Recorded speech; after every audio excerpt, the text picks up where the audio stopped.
Hello. So ഇന്നത്തെ സെഷനിൽ നമ്മൾ നോക്കാൻ പോകുന്നത് എങ്ങനെയാണ് ഫുജിഷ്ക ERPയിൽ ഒരു ഗോഡൗൺ നമ്മൾ സെറ്റ് ചെയ്യുക എന്നുള്ളതാണ്. സോ നമ്മൾ മാസ്റ്ററിൽ വന്നിട്ടുണ്ടെങ്കിൽ നമുക്കിവിടെ ഗോഡൗൺ എന്ന് പറഞ്ഞിട്ടുള്ള ഓപ്ഷൻ കാണാം. ഇതിൽ നമ്മൾ ഗോഡൗണിൽ പോവാം.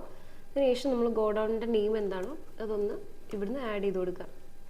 ഇപ്പോൾ ഓൾറെഡി ഞാൻ GD1 അതുപോലെ തന്നെ GD2 എന്ന് പറഞ്ഞിട്ടുള്ള 2 ഗോഡൗൺ ആഡ് ചെയ്തിട്ടുണ്ട്.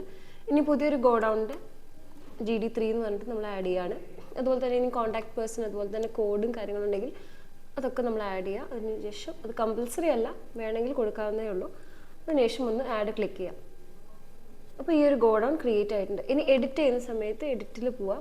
നിങ്ങൾക്ക് ഗോഡൗൺ ഏതാണോ അത് ഇവിടെ നിന്ന് സെലക്ട് ചെയ്യുക. അതിൽ ചേഞ്ചസ് എന്തെങ്കിലും വരുത്തണമെങ്കിൽ അത് ഇവിടെ നിന്ന് തന്നെ ഒന്ന് ചേഞ്ച് ചെയ്യുക. പിന്നെ നമ്മൾ ബാക്കിൽ വരുന്ന സമയത്ത് നമുക്ക് ഗോഡൗൺ ട്രാൻസ്ഫർ എന്ന് പറഞ്ഞിട്ടുള്ള ഒരു ഓപ്ഷൻ ഉണ്ട്. ഗോഡൗൺ ട്രാൻസ്ഫറിൽ ഇപ്പോൾ നമുക്ക് GD1 നിന്ന് GD2ലേക്ക് അല്ലെങ്കിൽ വേറൊരു ഗോഡൗണിലേക്ക് നമ്മൾ ട്രാൻസ്ഫർ ചെയ്യണമെന്നുണ്ടെങ്കിൽ ഏത് ഗോഡൗണിനാണ് നമ്മൾ ട്രാൻസ്ഫർ ചെയ്യുന്നത് അതിവിടെ സെലക്ട് ചെയ്യാം. അതിനുശേഷം ഏത് ഗോഡൗണിലേക്കാണോ ചെയ്യേണ്ടത് അതും ചെയ്യാം. വൺസ് നമ്മൾ ഗോഡൗൺ ട്രാൻസ്ഫർ ചെയ്തിട്ടുണ്ടെങ്കിൽ നമ്മൾക്ക് ഒരിക്കലും അത് ഡിലീറ്റ് ചെയ്യാൻ ഉള്ള ഒരു ഓപ്ഷൻ ഇല്ല. അപ്പം നിങ്ങൾ എന്ത് ചെയ്യണം, രണ്ടാമത്തെ ഗോഡൗണിൽ നിന്ന് തിരിച്ച് ട്രാൻസ്ഫർ ചെയ്യാനുള്ള ഒരു ഓപ്ഷനാണ് നമുക്ക് കറൻ്റ്ലി വരുന്നത്. അതിനുശേഷം ഇവിടെ നമ്മൾ സാധാരണ പോലത്തെ തന്നെ പ്രൊഡക്റ്റ് സെലക്ട് ചെയ്യുക. അതിനുശേഷം ക്വാണ്ടിറ്റി എത്രയാണോ അതൊന്ന് കൊടുക്കുക.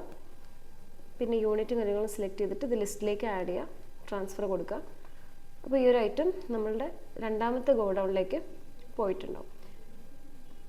പിന്നെ നമ്മൾ ഗോഡൗൺ ട്രാൻസ്ഫറിൻ്റെ ഇത് പോയിട്ടുണ്ടെങ്കിൽ നമുക്കിവിടെ ലിസ്റ്റ് നോക്കിയിട്ടുണ്ടെങ്കിൽ നമ്മളിപ്പോൾ ഈ ഒരു ക്രിയേറ്റ് ചെയ്തിട്ടുള്ള ഗോഡൗൺ ട്രാൻസ്ഫർ ഇവിടെ അവൈലബിൾ ആയിരിക്കും. ഇതിൻ്റെ പ്രിൻറ്റ് കാര്യങ്ങളും ഇവിടെ അവൈലബിൾ ആണ്.